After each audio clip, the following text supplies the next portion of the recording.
একটু খাওয়ার জন্যে নিজেদের মানুষের কাছে একসময় কত না কথা শুনেছি। সত্যি মানে টাকা না থাকলে এখনকার দিনে বন্ধুরা মানে তোমার টাকা নেই মানে তুমি খেতে পারবে না, তুমি ভালো ঘরে থাকতে পারবে না, তুমি ভালো জামা কাপড় পরতে পারবে না, তোমাকে ঘুরতে যেতেও হবে না, তোমার টাকা নেই তো তুমি কেন ঘুরতে যাবে? আর আজকের আমার জীবনের কিছু বাস্তব সত্য কথা তোমাদের সাথে শেয়ার করতে এলাম এই ভিডিওতে। বন্ধুরা একটু দেখো সবাই। কেমন আছো আগে বলো, তোমরা কেমন আছো বন্ধুরা সবাই? আমরা তো এই ভালোই চলছে। মেয়েকে নিয়ে বিয়ের পর আমাদের জীবনে মেয়ে যখন এলো, ভালোই, মেয়ের কোনো সমস্যা ছিল না। 5-6 বছর পর্যন্ত সুস্থ একটা বাচ্চাকে নিয়ে জীবনযাপন করছিলাম। শ্বশুর শাশুড়ি সংসারে কিছু টাকা দিয়ে ওদের সংসারে আমার হাজব্যান্ড কিছু দিত, আমরা এইভাবে চলছিল।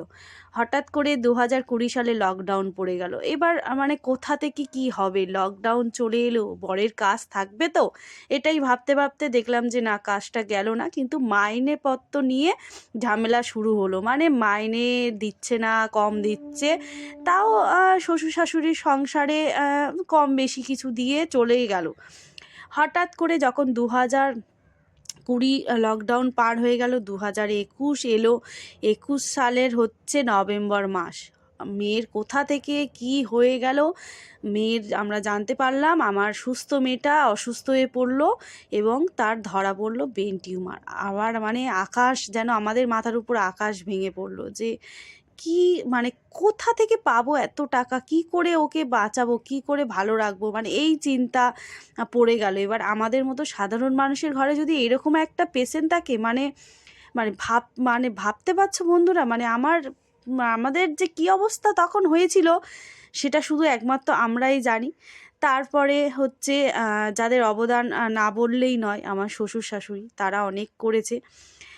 তারা টাকা দিয়ে সাহায্য করেছে। তারপরে হচ্ছে আমার বড় ননদ নন্দাই, তারাও টাকা দিয়ে তখন ওই মুহূর্তে তো হেল্প করেছে, সেটা তো বলতেই হবে। আমার এক বোন, তার বর, তারাও হেল্প করেছিল। তখন বলেছিল যে নাও, পরে দিয়ে দেবে, এরকমভাবে অনেকের কাছ থেকে নিয়ে হচ্ছে মেয়েকে আমরা ভেলোরে নিয়ে গিয়ে সুস্থ করেছি। আর ছোট ননদ নন্দাই, তারা আমাদের সাথে সঙ্গ দিয়েছে। এক কাকা শ্বশুর আমাদের সাথে গিয়েছিল। টাকা দিতে পারুক না পারুক, ওই সময় যে পাশে দাঁড়িয়েছে এটাই বড় কথা। তারপরে মেয়েকে সুস্থ করলাম। তারপর হচ্ছে আমাদের স্ট্রাগল শুরু জীবনের, একের পর এক মানে লেগেই আছে। মানে তারপরে তো মেয়েকে আমরা ভেলোরে ট্রিটমেন্ট চলছে, এখনোই চলছে, সেই 2021 সাল থেকে। মেয়েকে রেডিয়েশান দিতে হবে, পুরো পরিষ্কার করে ডাক্তার বলে দিয়েছে। যেহেতু ছোট ছিল বলে, মানে ওর রোগটা যখন ধরা পড়ে তখন ওর বয়স ছিল 6.5 বছর। এখন তো ও প্রায় 9 বছর, মানে 10 বছর এখন পূর্ণ হয়নি, 9+ চলছে। আমরা বছরে একবার করে ওকে নিয়ে যাই ভেলোর। আর এবছর তো এখনও যেতে পারলাম না, মাঝখানে ওর হাত ভেঙে গেল এই নভেম্বরে। সেই জন্যে ওকে এই এই মানে ওই একটা সমস্যার মধ্যে আবার আর একটা সমস্যা চলে এলো। ওকে তো রেডিয়েশান দিতেই পারিনি। আগের বছর যখন 2023-এ ওকে ট্রিটমেন্ট করাতে নিয়ে গেলাম, তখন ডাক্তার বলল ঠিক আছে, অসুবিধা নেই, এখন তোমরা চলে যাও, তোমরা 1 বছর পরে এসো। তাহলে আমাদের 24শে ডিসেম্বরে আবার ডেট ছিল, নিয়ে যাব। কিন্তু হঠাৎ করে তার আগেই হচ্ছে মেয়ে হাত ভেঙে বসে আছে। আর এমন হাত ভাঙলো যে তাকে প্লাস্টার করেও হলো না, অপারেশন করতে হলো। ভেলোরেও নিয়ে যাব, এত তাড়াতাড়ি একটা হাত ভাঙা রুগীকে নিয়ে কি করে নিয়ে যাব, এই ভয়ে। আর নিয়ে যাওয়াটা বড় কথা নয়, টাকা পয়সার দিক থেকেও, সব দিক থেকে আমাদের মানে জোগাড় করে তবে তো। আবার যদি রেডিয়েশান দেওয়া শুরু করে দেয়, সেটারও একটা চিন্তা, রেডিয়েশান দিতে গেলে তারও একটা খরচার ব্যাপার থাকে। আর আমাদের মতো মধ্যবিত্ত যারা একটা কোম্পানির কাজ করে, সেই মানুষকে মানে এই রকম একটার পর একটা সম্মুখীন হতে হচ্ছে প্রত্যেকটা জিনিসে। মানে বুঝতেই পারছো কি বলবো, এই করে তারপরে হচ্ছে শ্বশুর শাশুড়ির সংসার ছেড়ে আমরা আমাদের নিজেদের এক সংসার মানে রয়েছি এখন। তোমরা সেটা জানো, অনেকেই জানো। আমরা এখন আমাদের মতো থাকি। সবাইকে ভালো রাখতে চেয়েছি, আমরা চাই যে তারা ভালো থাকুক, তাদের মতো আমরা ভালো থাকি আমাদের মতো, কাউকে জীবনে কষ্ট দিতে চাই না। সেই কারণে হচ্ছে আমাদের এই মানে এখনকার এই পরিস্থিতি।